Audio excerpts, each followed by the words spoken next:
So let's just jump into Rodgers. Yeah. And, again, we led the show with it again. And the reason why is because while we're waiting on what he could be thinking about, which I'm going to ask you about in a second, or what strategies are the teams that are waiting on him are employing, which I'm going to ask you about in a second.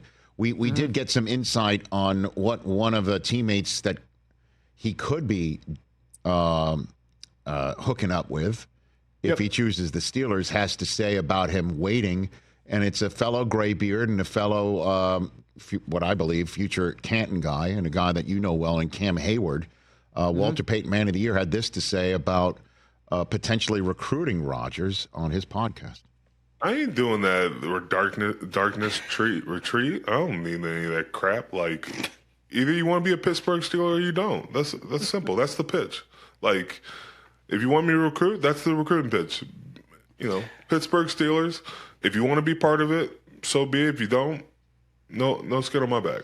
I give you the floor now as a setup, Albert. You know what? It actually kind of reflects the way I'm looking at this thing globally right now, Rich. I mean, I think you and I talked about this is we're all a product of our own experiences. And I do think, what the Giants are asking of him or would be asking of him is a little bit more like what the Jets would be asking of him. In other words, they've got a promising young core of players. They've been down for a while. And they're asking Rodgers to come in and lift all boats and be the guy who's going to help take the core of Malik Neighbors, Andrew Thomas, Dexter Lawrence, Brian Burns, Kayvon Thibodeau up a level, right? Which is essentially what the Jets were asking him to do 2 years ago when they traded for him. What the Steelers are asking is different. The Steelers are asking him to jump on a moving train. Mike Tomlin's been there forever. They've been winning forever. They haven't won at the highest level in a while.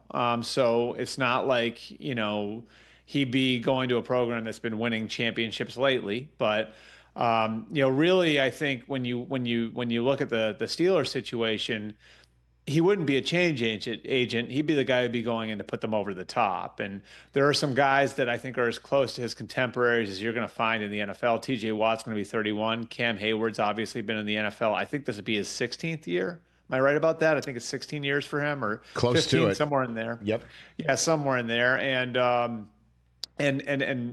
so you have a 31-year-old TJ Watt, a 29-year-old Minkah Fitzpatrick, an offensive line that's coming together. You have DK Metcalf coming over from the Seahawks.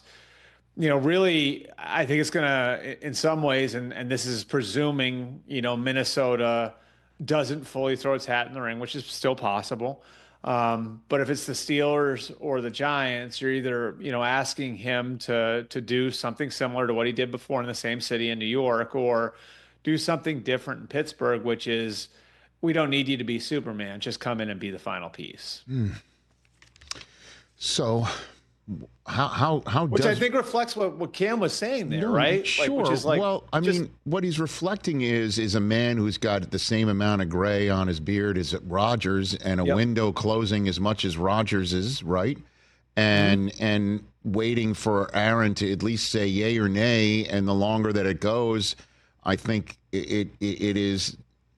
I mean, he would normally wouldn't begrudge somebody to make a decision, but it does affect him, and whether his window has an opportunity to be flung wide open. And so how does one cover a guy, one sole individual who doesn't really share with too many people, a decision that impacts two of the blue bloods in the Giants and the Steelers? The Vikings are out there as well. I'll ask you that open-ended. How do you do it? And a bunch of other quarterbacks too. I mean, don't forget this is going to affect Joe Flacco, Kirk Cousins, Russ, obviously Russell Wilson. Yeah, I mean it affects a lot of people, and I would be lying to you if I didn't say that I've sensed some people are a little annoyed that this is lasted for as long as it has. Now, it's only been 8 days, but the reality of it is, this could turn into a game. This is turning into a game of musical chairs, and there could well be somebody standing without a chair to sit in at the end of it because this thing has dragged out the way it has. And look, the Steelers wanted to bring back Justin Fields, but I think this affected that. And so Do they lose Justin Fields as a result of this? That's, a fair question to ask. Would the Giants have done some different things if they had had a no from Aaron Rodgers before this? Maybe, maybe not. They're obviously moving a little bit faster in that they've had Flacco and Russ in for visits. It does affect so many different things, Rich, and that's the thing about it. Now, is this similar from 2 years ago? Not really. That one you remember I think it was Monday of draft week. I remember I was at my kids' lacrosse practice when that one went down 3 days before the 2023 NFL draft.